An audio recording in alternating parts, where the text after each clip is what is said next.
সাধারণ বিদ্যায় বিদ্বান হই গৌরবের আর শেষ থাকে না। আমরা এডুকেটেড, আমরা জেনারেল শিক্ষায় শিক্ষিত। রাগ হয়ে যাবেন?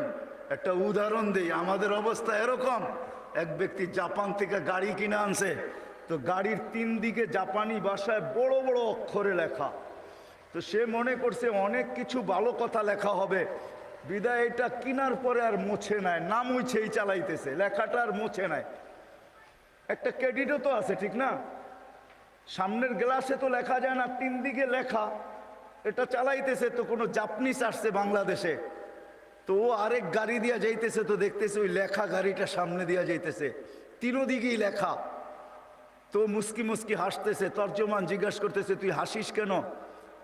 কই সামনের গাড়িটা দেখে হাসি। কয় কেন, কি এটার ভিতরে? কয় যে 3 দিকেই তো লেখা, ও মোছে নাই কেন এটা?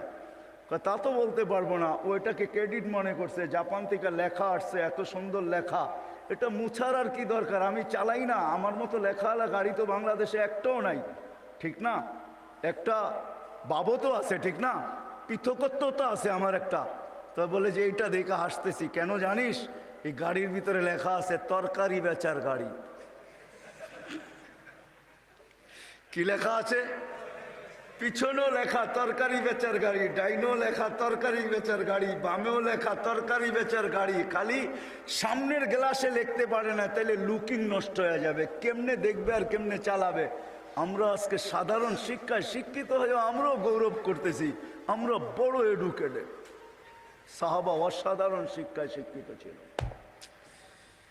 এটা আমার বুঝানোর ইচ্ছা না।